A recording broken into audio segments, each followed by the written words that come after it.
Elle valorise son mari. Alléluia. Elle valorise son mari. Cette femme de distinction. Elle prend des bonnes décisions. Retenez bien, elle prend des bonnes décisions. Je vais revenir là-dessus. Cette femme de distinction prend des bonnes décisions. Alléluia. Amen. Elle vit conformément à l'idéal de Dieu. Amen. La femme de distinction, elle n'est pas comme toutes les autres femmes. Elle est différente. Elle est distinguée. Elle a tellement de caractéristiques que je peux citer, bien-aimés. Et aujourd'hui, par la grâce de Dieu, nous allons parler d'une femme dans la Bible, qui est une femme de distinction. Une femme de bon sens.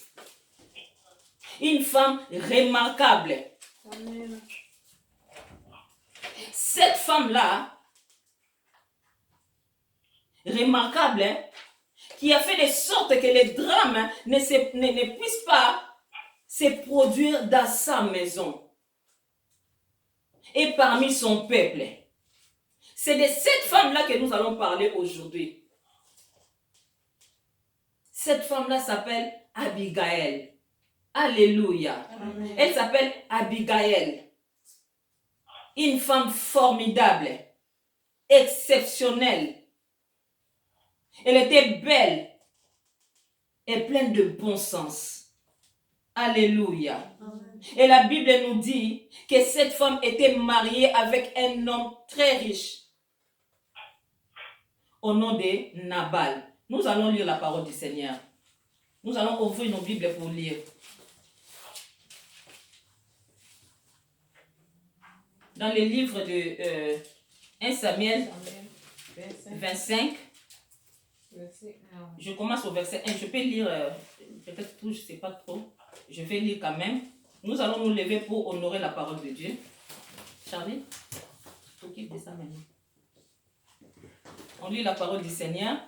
La Bible dit, quand à David, il s'éleva et descendit au désert de Para, il y avait à Maon un homme très riche qui possédait des biens à Carmel.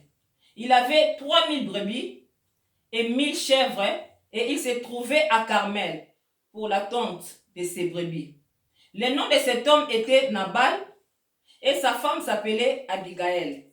C'était une femme pleine de bon sens et très belle, tandis que son mari était dur et méchant dans sa manière d'agir.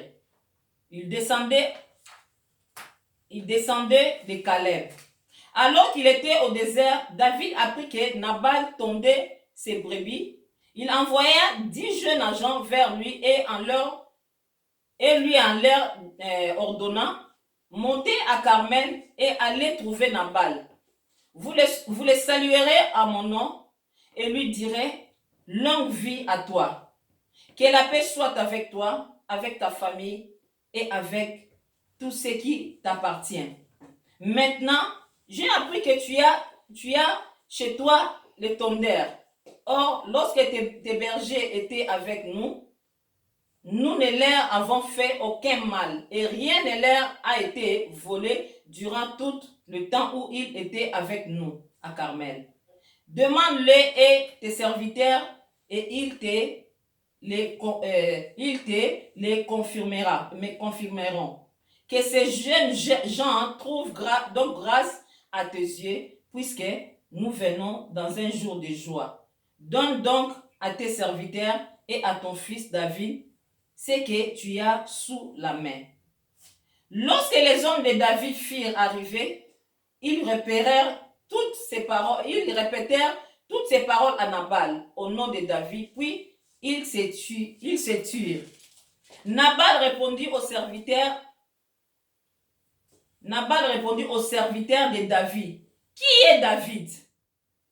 Et qui est le fils d'Isaïe? Il y a aujourd'hui beaucoup de serviteurs qui s'échappent de chez leur maître et je devrais prendre mon pain, mon nom, mon bétail que j'ai tué pour m'étonnèrent pour les donner à des gens qui sortent je ne sais d'où. Les hommes de David remboursèrent chemin, ils repartirent et répétèrent à leur arrivée toutes ces paroles à David. Alors David dit à ses hommes, que chacun de vous prenne son épée. Et ils prirent chacun leur épée. David aussi prit la sienne. Et environ 400 hommes montèrent à sa suite, tandis que 200 restaient près du matériel. Un de ses serviteurs de Nabal vient dire à Abigail, la femme de Nabal, David a envoyé du désert de messagers pour saluer notre maître, et celui-ci les a traités avec dureté. Pourtant, ces hommes,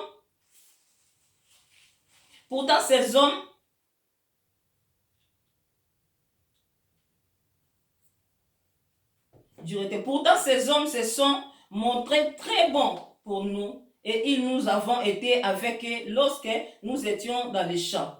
Ils nous ont nuit et jour servi de protection durant tout le temps où nous avons été avec eux pour garder les troupeaux. Maintenant, sache et vois ce que tu as à faire. Maman, tu peux faire.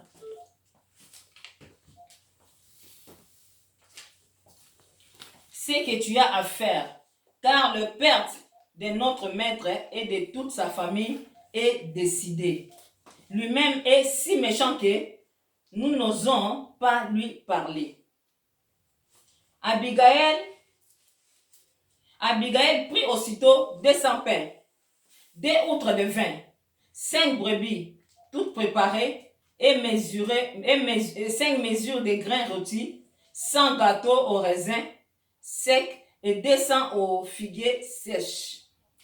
Elle chargea tout cela sur les ânes et dit à ses serviteurs, passez devant moi, je vais vous suivre. Elle ne dit rien à Nabal, son mari.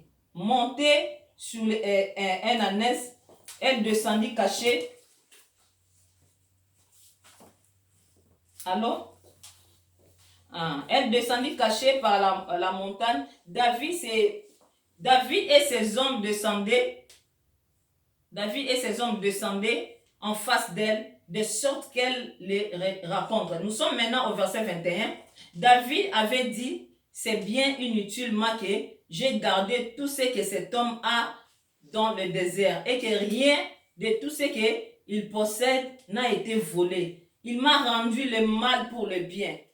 Que Dieu traite son serviteur David avec le plus grande sérénité si je laisse en vie jusqu'au matin un seul homme parmi tous ceux qui appartiennent à Nabal.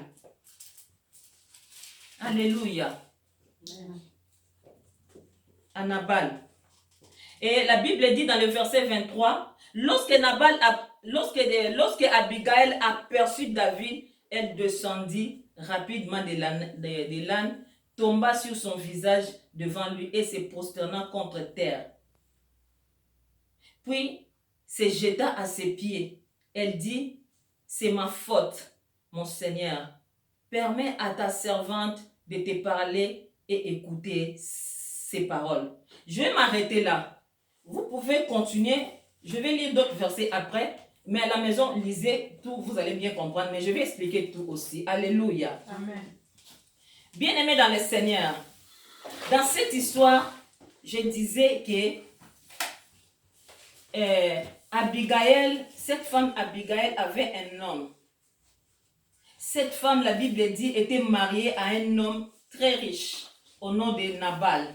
La Bible nous dit que le mari d'Abigail était dur, il était méchant, il était égoïste, il était ingrat même envers les gens. Sa manière d'agir envers les autres n'était pas bonne. Alléluia. Sa manière d'agir n'était pas bonne. C'était quelqu'un de méchant. Un homme colérique, alcoolique. Personne ne pouvait l'approcher, même ses serviteurs ne pouvaient pas l'approcher. Parce que son comportement n'était pas digne. Alléluia. Dans le verset 4, où nous venons lire. Dans le verset 4, 13, 21 et 22, bien aimé, la Bible dit que David a appris que Nabal tondait ses brebis. David a appris que Nabal tondait ses brebis. Tondait ses brebis et David n'avait plus rien à manger. Comme il n'avait plus rien à manger, et surtout que David a protégé les brebis de Nabal pendant qu'il était à Carmel. Et David ne demande pas grand-chose. Or, les règles de ce moment-là, l'hospitalité à l'époque exigeait, bien aimé dans le Seigneur, exigeait que les voyageurs, quel que soit le nombre de ces voyageurs, soient nourris. Étant très riche, Nabal pouvait facilement donner quelque chose à manger à David. Donc David a envoyé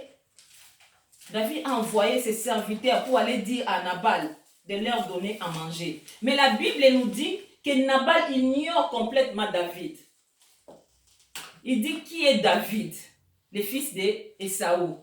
Pourquoi je vais lui donner ma nourriture? Donc cet homme a minimisé David. Alors que David, à une époque, a protégé les brebis de Nabal. De plus, David n'est pas en train de mendier. Il n'est pas en train de mendier. Ces hommes lui ont protégé. Les hommes de David ont protégé les brebis de Nabal, de sorte que sa prospérité est en partie due à la vigilance de David. Alléluia. Bien-aimés, sachons nous montrer généreux. Sachons nous montrer généreux, même si nous ne sommes pas tenus de le faire par une loi ou par les usages. Soyons reconnaissants vis-à-vis des personnes qui nous font du bien. David a fait du bien à cet homme. La Bible dit que cet homme était très riche. Il avait de brebis, il avait beaucoup de choses. Mais cette personne qui t'a fait du bien et qui a faim, la famine seulement, il ne demande rien de spécial. Il envoie des gens pour te demander la nourriture. C'est comme ça que tu réponds à la personne qui t'a fait du bien dans le passé. Soyons des personnes reconnaissantes. Sachons donner des choses bien aux autres personnes qui sont en difficulté ou des personnes qui manquent. Alléluia. Amen. Ne soyons pas ingrats. Et dans le verset 4, 13, 21 que nous venons de lire, David est rempli maintenant de colère. Lorsque ses serviteurs sont retournés, ils sont partis dire à David tout ce que Nabal avait répondu. La réponse de Nabal, et David est rempli de fureur. Il est rempli de colère. Et David dit, donc nous allons partir maintenant. David prend la décision d'aller détruire la vie de Nabal, la vie de ses serviteurs, donc la vie de la ville de Nabal. David a pris les armes avec ses serviteurs pour aller détruire ce qui est à Nabal. Alléluia. Amen. Sur la ligne, vous m'écoutez? Alléluia. Amen. Ah, vous m'écoutez, hein? Gloire à Jésus. Et au verset 14, la Bible dit, un serviteur de Nabal qui a attendu la conversation des serviteurs de David va aller voir Abigail, la femme de Nabal. Est-ce que quelqu'un me suit? Amen. Amen. Donc, un serviteur de Nabal va aller voir la femme de Nabal qui s'appelle Abigail pour lui dire, ah, voilà que David a envoyé des personnes pour que notre maître leur donne la nourriture, mais notre maître a répondu mal. Ah, là, David va venir ici pour détruire toute la ville, pour détruire la maison de Nabal. Toi-même maintenant, je ne sais pas quoi, qu'est-ce que tu vas faire? Fais ce que tu as à faire. Voilà que cette femme de bon sens va maintenant rentrer en action. La femme qui bâtit sa maison, la femme de distinction, la femme, on vient lui dire qu'il y a un monsieur qui veut venir détruire la vie de ton mari. de tes enfants, même ta vie aussi, et toutes les personnes de ton mari, donc dans ta ville. Et cette femme-là va prendre une décision pour sauver son peuple. Alléluia. C'est la même chose que Esther. Lorsqu'on a raconté à Esther que Naaman a fait des complots, il veut exterminer les enfants d'Israël qui étaient à Suris. Qu'est-ce qu'Esther a fait? Esther dit à son oncle Mardoché, va, rassemblez-vous, priez 3 jours sans rien manger. Moi aussi je le ferai. Alléluia. Mais lorsque la Bible nous dit, lorsque Esther est partie voir les rois, elle a trouvé la grâce aux yeux des rois et son peuple a été sauvé. Amen. Esther aussi, c'est une forme de distinction. Elle n'a pas cherché les midi à 14 heures. Elle a pris la décision seulement de chercher la face de Dieu, afin que Dieu intervienne. Les femmes de distinction prennent de bonnes décisions. Amen. Ce monsieur était mauvais. Il était méchant. Il était égoïste. Un monsieur qui n'écoutait personne. Un monsieur ingrat. Un monsieur méchant. Toutes sortes de qualifications là. Ce monsieur avait ça. Alcoolique. Mais ce monsieur était marié ou il avait épousé une femme de bon sens. C'est comme ça que la Bible appelle Abigail, femme de bon sens, une femme de distinction. Lorsqu'on est venu dire à Abigail que ton mari a répondu mal à David, alors que David à une époque, c'est lui qui a protégé ses brebis, il a protégé ses serviteurs. Il n'y a rien de mal qui les a arrivés. Donc en quelque sorte, c'est David aussi qui a contribué à sa prospérité. Mais ce monsieur David est quelque part là où il manque la nourriture, il envoie les serviteurs. Voilà que le monsieur là ignore David. Il dit qui est David? Il nous arrive d'ignorer des personnes qui nous font du bien. Cette personne te fait du bien. Aujourd'hui, toi tu en as et tu l'ignores complètement. Tu ne le connais plus quoi. Mais quand tu étais en galère, c'est cette personne-là qui t'aidait. Quand tu manquais, c'est cette personne-là qui t'est donnée. Quand tu étais en difficulté, c'est cette personne-là qui était là pour toi. Mais aujourd'hui, Dieu t'a béni. Tu ignores les autres. Tu ignores ces personnes-là. Tu es devenu ministre. Toutes les personnes-là qui mangeaient garbe avec toi. Toutes les personnes-là qui mangeaient, je ne sais pas moi, avec toi. Tu les ignores. Tu ne les connais plus. Ils ne sont plus de ton rang, en fait. Une femme qui était avec toi quand tu étais dans la galère. Aujourd'hui, parce que tu es devenu, je ne sais pas moi, directeur d'une société, tu dis cette femme-là ne me convient plus. Elle n'a jamais été à l'école. Elle ne parle pas français. Donc, je ne peux pas l'épouser. Je vais l'épouser une autre fille. Alors que tu as passé tout le temps de cette fille-là. Alléluia. Amen. Soyons des personnes reconnaissantes. Amen. Alléluia. Amen. Et la Bible dit, cette femme de bon sens va maintenant rentrer en action. Bien-aimés, les situations difficiles peuvent nous pousser à donner le meilleur de nous-mêmes. Amen. Oui. Parfois, les situations difficiles peuvent nous pousser à donner le meilleur de nous-mêmes.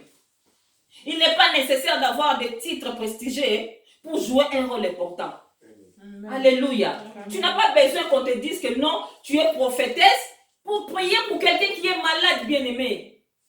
L'enfant est malade à la maison. Toi, tu cherches seulement la prophétesse ou le pasteur pour prier. Lève-toi, maman. Tu as des potentialités en toi. Tu es une femme de prière. Prie pour ton enfant. Amen. Au nom de Jésus-Christ de Nazareth, la guérison est là. Tu n'es pas obligé qu'on t'appelle servante de Dieu. Tu n'es pas obligé qu'on t'appelle pasteur pour que tu pries pour quelqu'un qui est malade. Pour que tu pries pour l'enfant de ta voisine qui est malade. Mets-toi en action. Tu es un enfant de Dieu. Prie, bien-aimé. Et la main de Dieu sera là. Le miracle s'opérera. Alléluia. Amen. Si tu crois, tu verras la gloire de Dieu. Amen. Cette femme est rentrée en action. Cette femme, après avoir parlé avec les serviteurs de son mari, cette femme prend conscience de ce qui se passe autour d'elle et prend l'initiative. Alléluia. Amen. Elle prend l'initiative. Elle prend la décision d'agir sans même parler à son mari. Afin de sauver le vie. Elle va prendre dans le verset 18-20 elle va prendre aussitôt 200 pains. Elle va prendre 2 outres de vin, 5 brebis, toutes préparées, 5 mesures de grains rôtis, 100 gâteaux au raisin.